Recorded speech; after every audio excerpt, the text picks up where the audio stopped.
अच्छी और सच्ची खबरों की शुरुआत करेंगे। बात सबसे पहले खीर भवानी मेले की कर लेते हैं, जो कि आज से 2 दिन बाद गांधरबल जिले में शुरू होने वाला है। खीर भवानी मंदिर में धूमधाम से मेला शुरू होगा और इस मेले में शामिल होने के लिए करीब 8,000 कश्मीरी पंडित आज सुबह 200 बसों से गांधरबल के लिए कड़ी सुरक्षा के बीच रवाना किए गए। खीर भवानी मंदिर में उत्सव से पहले खीर भवानी यात्रा होती है, जिसकी शुरुआत आज से हो गई है।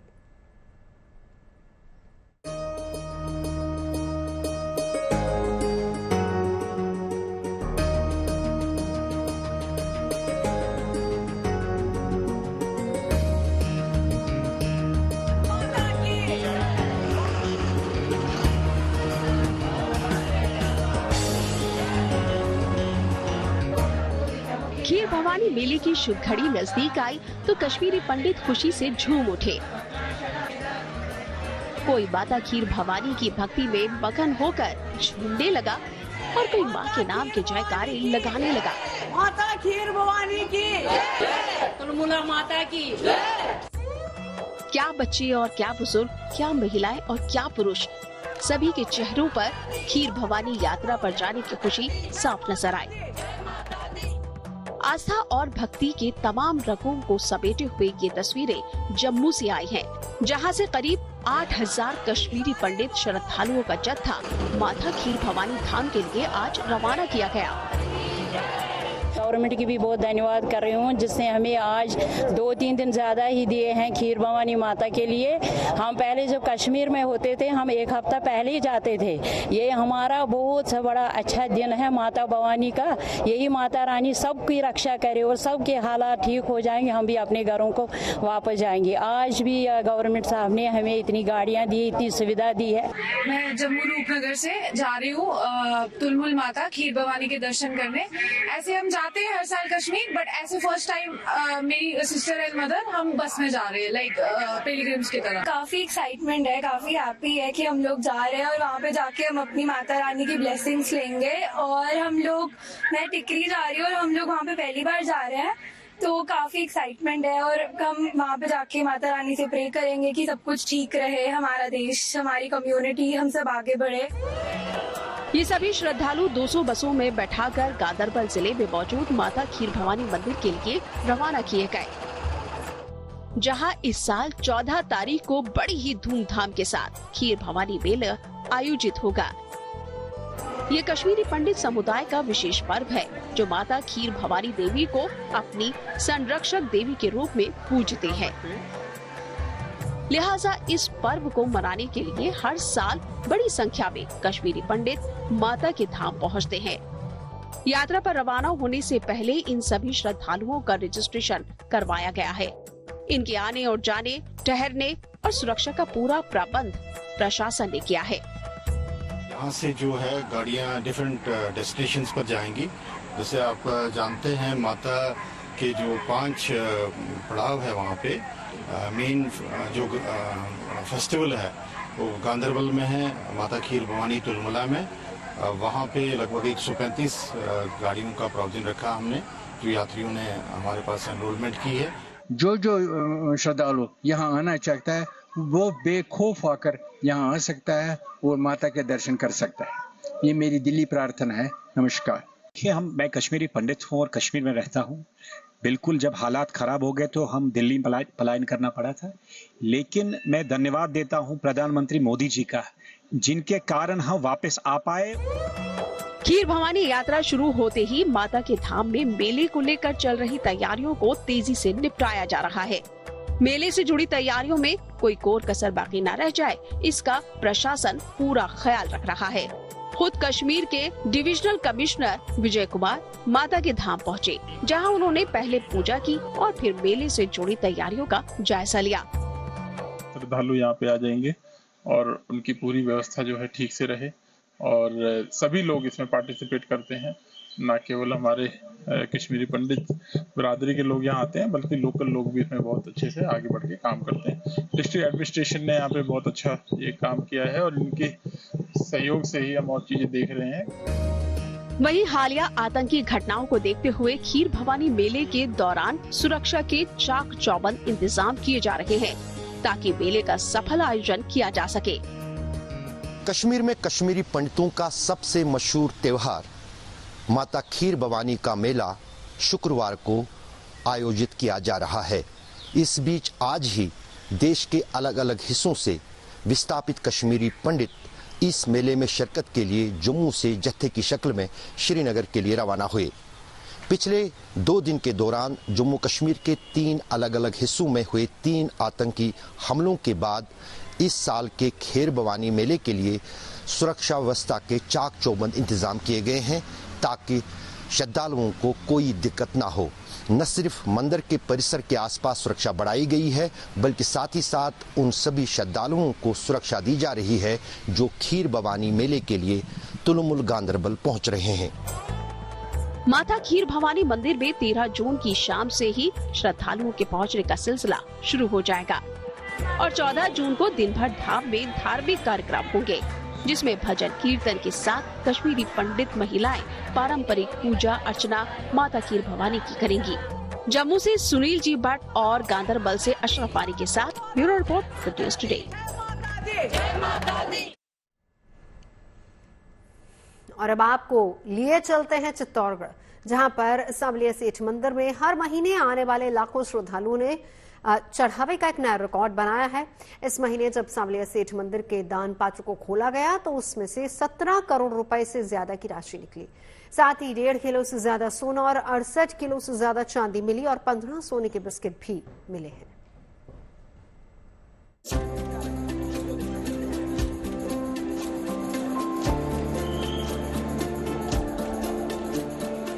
नोटों की ये गड्डियां ना तो किसी बैंक का खजाना है और ना ही किसी सरकारी एजेंसी की कार्रवाई में मिले हैं, बल्कि ये खजाना है चित्तौड़गढ़ के प्रसिद्ध सांवलिया सेठ मंदिर का।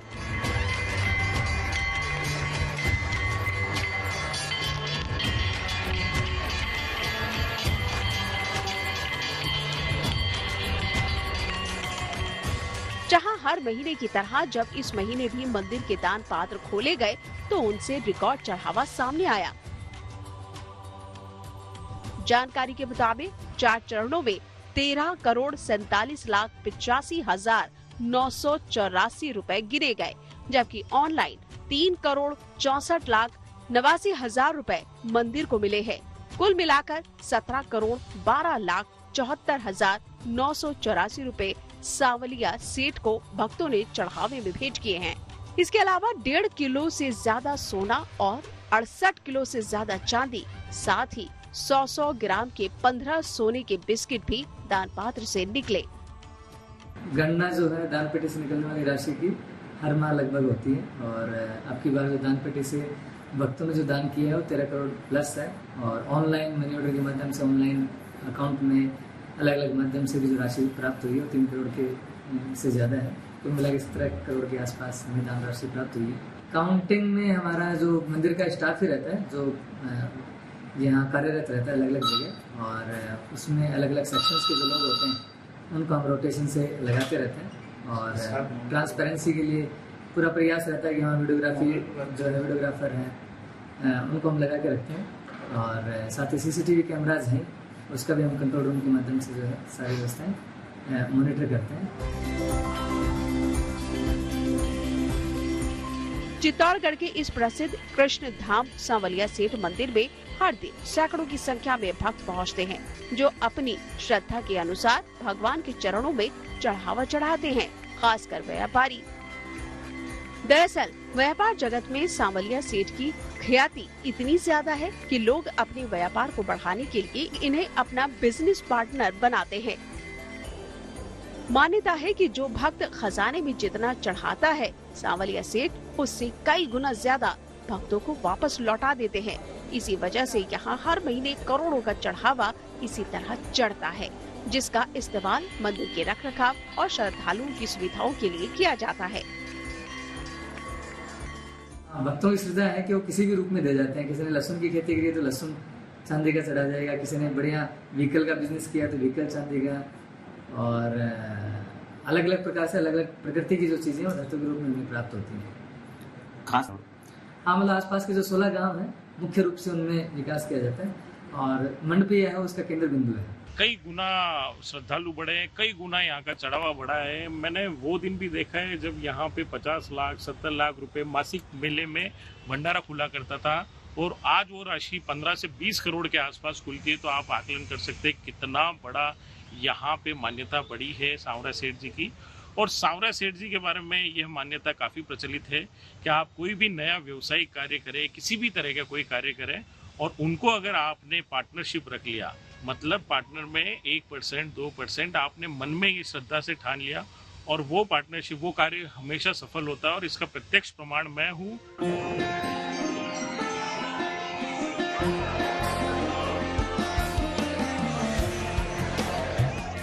सांवलिया सेठ मंदिर की तरह ही देश में कई और ऐसे धार्मिक स्थल हैं जहां भक्त दिल खोलकर चढ़ावा चढ़ाते हैं। इन्हीं में से एक है गुजरात के बनासकांठा का प्रसिद्ध अंबाजी मंदिर। यहां आने वाले भक्त अपनी मुरादी पूरी होने पर कैश के साथ बड़ी मात्रा में सोने और चांदी के आभूषण चढ़ाते हैं। इसी वजह से मंदिर के पास 50 करोड़ की कीमत की 6000 किलोग्राम चांदी और 122 करोड़ की कीमत का 175 किलो सोना है। मंदिर ट्रस्ट ने अंबाजी मंदिर के इस सोने को गोल्ड मोनेटाइजेशन स्कीम में निवेश कर रखा है। इस महीने भी मंदिर ट्रस्ट ने स्कीम में करीब 4.5 किलो सोना जमा कराया था। अंबाजी मंदिर जो सोना भक्तों के जरिए दान भेंट में आता है उसको गोल्ड मोनेटाइजेशन जो स्कीम है उस स्कीम के तहत जो बैंक ऑफ बड़ौदा है उसमें जमा किया जाता है। अभी 2 दिन पहले अंबाजी मंदिर ट्रस्ट की ओर से 4.5 किलो सोना गोल्ड मोनेटाइजेशन स्कीम के तहत बैंक में जमा किया गया था। और अंबाजी मंदिर जो है वो देश का सबसे बड़ा शक्तिपीठ है। अंबाजी मंदिर की बात की जाए तो अंबाजी मंदिर का अभी तक के जो सोना जो जमा हुआ है वो कुल 175 किलो सोना जमा हुआ है और 175 किलो सोना के तहत जो साल भर का जो ब्याज आता है उसमें मंदिर का विकास कार्य में उपयोग किया जाता है। देश भर के प्रसिद्ध मंदिरों में चढ़ने वाला ये चढ़ावा भक्तों की भगवान के प्रति उनकी अपार आस्था और विश्वास को प्रकट करता है। चित्तौड़गढ़ से पीयूष मुंडारा और बनासकांठा से शक्ति सिंह राजपूत के साथ bureau report, good news today. और अब बात करते हैं अयोध्या के जहां एनएसजी यानी कि नेशनल सिक्योरिटी गार्ड का इंटीग्रेटेड हब बनाने की तैयारी चल रही। 22 जनवरी को राम मंदिर में रामलला की प्राण प्रतिष्ठा के बाद से अयोध्या आस्था का बड़ा केंद्र बन चुकी है। भगवान राम के बाल स्वरूप के विराजमान होने के बाद से उनके दर्शन के लिए आने वाले श्रद्धालुओं की संख्या में कई गुना इजाफा हुआ है। 5 महीने बाद भी हर दिन 1.5 लाख से ज्यादा राम भक्त अपने आराध्य के दर्शन के लिए आ रहे हैं। ऐसे में उनकी और राम मंदिर की सुरक्षा भी एक बड़ा मुद्दा बन चुका है। इस साल जनवरी के महीने में रामलला की प्राण प्रतिष्ठा के दौरान भी आतंकी खतरे को लेकर कई अलर्ट जारी किए जा चुके हैं, जिनमें आतंकियों के निशाने पर राम मंदिर के होने की बात भी सामने आई। अयोध्या के अलावा काशी विश्वनाथ कॉरिडोर की वजह से भी उत्तर प्रदेश में बाहर से आने वाले लोगों की भारी भीड़ जुटती है, यानी कि धार्मिक पर्यटन को बढ़ावा देने से जुड़ी कई योजनाओं की वजह से राज्य के कई शहर आस्था के बड़े केंद्र बन चुके हैं। आस्था के इन केंद्रों पर आतंकियों की तरफ से कोई बाधा न हो, इसके लिए अयोध्या में एनएसजी हब बनाने का फैसला किया गया है, जहां तैनात होने वाले ब्लैक कैट कमांडोज पर आतंकवाद विरोधी गतिविधियों को रोकने की विशेष जिम्मेदारी होगी। मौजूदा समय में देश के 5 शहरों में एनएसजी हब मौजूद है, जिनमें कोलकाता, मुंबई, अहमदाबाद, चेन्नई और हैदराबाद शामिल हैं। इन शहरों में मौजूद एनएसजी हब कमांड सेंटर की तरह काम करते हैं, जो कि अपने रीजन में होने वाली आतंकी गतिविधियों पर लगातार नजर रखते हैं। इसके अलावा आतंकी हमले की सूरत में तत्काल कार्रवाई को लेकर रणनीति बनाने की जिम्मेदारी भी इन्हीं एनएसजी हब पर होगी। आतंकी हमले से जुड़ी परिस्थिति पैदा होने पर वो बिना वक्त गवाए मौके पर अपने कमांडोज भी भेजते हैं। अयोध्या में एनएसजी का इंटीग्रेटेड हब बनने के बाद उत्तर प्रदेश के अलावा पूरे उत्तर भारत में आतंकी हमले होने पर दिल्ली से एनएसजी के ब्लैक कैट कमांडोज भेजने की जरूरत नहीं होगी। अयोध्या के एनएसजी हब में तैनात होने वाले कमांडोज को ही इससे निपटने की जिम्मेदारी दी जाएगी। राम मंदिर की सुरक्षा के लिए एनएसजी को अलग से तैनात नहीं किया जा रहा, लेकिन अयोध्या में एनएसजी का एक अलग से हब बन रहा है। एनएसजी का जो काम है कि जब भी कोई हाईजैक की सिचुएशन हो या टेरर अटैक हो, उस दौरान एनएसजी की टीम दिल्ली से न जाकर के उनको उसी लोकेशन पर यानी स्पॉट पर अगर मौजूद रहेंगे तो तुरंत कार्रवाई वो लोग कर लेंगे। इस वजह से केंद्र सरकार ने सैद्धांतिक तौर पर यह फैसला लिया है कि एनएसजी का जो हब है वो अयोध्या में बना दिया जाएगा, जिससे कि नॉर्थ इंडिया के जो तमाम उस इलाके के क्षेत्र हैं, चाहे अयोध्या हो, काशी हो, इसके अलावा अन्य जो जगहें हैं, वहां पर अगर किसी भी तरीके का कोई आतंकी हमला होता है तो तुरंत कार्रवाई करने के लिए एनएसजी की टीमें वहां पर पहुंच सके। इस वजह से इस तरीके का फैसला लिया गया है। जहां तक सुरक्षा की बात है, इस समय श्रद्धालु बहुत ज्यादा संख्या में राम मंदिर के लिए वहां पर पहुंच रहे हैं। सुरक्षा के कड़े इंतजाम उत्तर प्रदेश पुलिस की तरफ से किया गया है, साथ ही पैरामिलिट्री फोर्स भी उनके साथ वहां पर तैनात की गई हैं।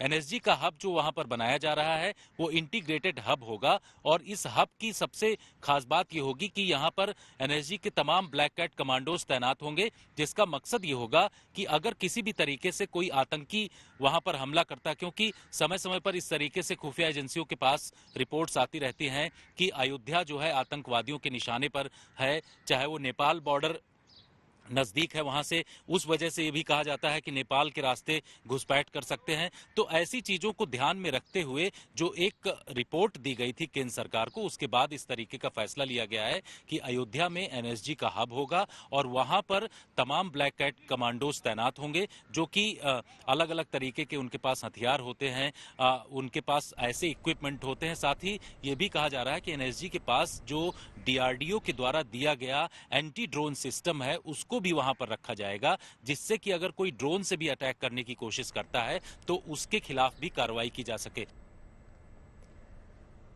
नेशनल सिक्योरिटी गार्ड के पराक्रम की कहानियों की वजह से उनकी गिनती देश के बेहतरीन कमांडो फोर्सेस में होती है। पिछले 40 साल में ऐसे कई मौके आए जब उन्होंने कई आतंकी घटनाओं को नाकाम कर दिया। नख से लेकर शिखर तक काले रंग की पोशाक में ढके एनएसजी कमांडोज का पूरा शरीर अत्याधुनिक हथियारों और गोला बारूद से लैस होता है। केंद्रीय गृह मंत्रालय के तहत काम करने वाला एनएसजी, जिसे कि 16 अक्टूबर 1984 में बनाया गया था ताकि देश में होने वाली आतंकी गतिविधियों से निपटा जा सके। केंद्रीय गृह मंत्रालय के तहत एनएसजी काम करती है। एनएसजी कमांडोज का काम वीआईपी सिक्योरिटी को संभालने के अलावा आतंकी गतिविधियों को नाकाम करना होता है। आतंकियों को मौत के घाट उतारने से लेकर हॉस्टेज की स्थिति को संभालने की जिम्मेदारी एनएसजी कमांडोज के पास होती है। एनएसजी का कमांडो बनने के लिए कोई सीधी भर्ती नहीं होती, बल्कि इस इलीट फोर्स की ट्रेनिंग के लिए भारतीय सेना और अर्धसैनिक बलों के स्पेशल जवानों को चुना जाता है। 14 महीने की बेहद कड़ी ट्रेनिंग के बाद ही एनएसजी कमांडो तैयार होते हैं, जिन पर वीआईपी सिक्योरिटी, आतंकी गतिविधियों के अलावा हाईजैकिंग को नाकाम करना और बम का पता लगाने जैसी बेहद जटिल जिम्मेदारी होती है। इस वक्त एनएसजी कमांडोज की संख्या करीब 10,000 से ज्यादा पहुंच चुकी है। और अब बात मौसम की। बेशक इन दिनों मैदानी इलाकों में गर्मी का पारा आसमान छू रहा है, लेकिन गुड न्यूज यह है कि तेज रफ्तार से मानसून देश के तमाम हिस्सों को सराबोर करता अपने रूट पर आगे बढ़ता जा रहा है। दक्षिण पश्चिम मानसून देश के पश्चिमी हिस्से में भी तय वक्त से पहले पहुंच चुका है। गुजरात के कई हिस्सों में मानसून वाली बारिश राहत लेकर आई है, जिससे लोगों ने भी राहत की सांस ली है। अगर मानसून की यही रफ्तार रही तो आने वाले वक्त में मानसून समय से पहले ही कई इलाकों में दस्तक देगा और गर्मी से लोगों को राहत मिलेगी।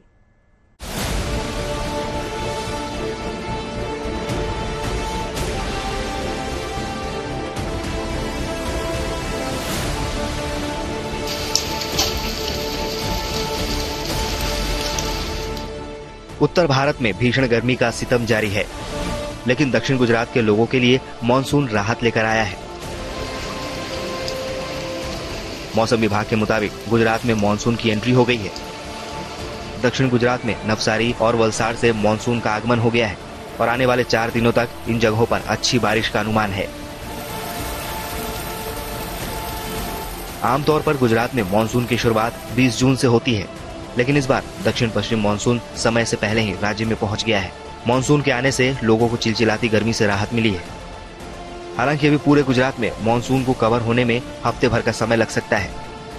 मौसम विभाग के मुताबिक दक्षिणी गुजरात के कई शहरों में आज से बारिश होने का अनुमान है, जबकि 17 जून तक पूरे गुजरात के साथ दमन दीव में मानसून का फैलाव हो जाएगा।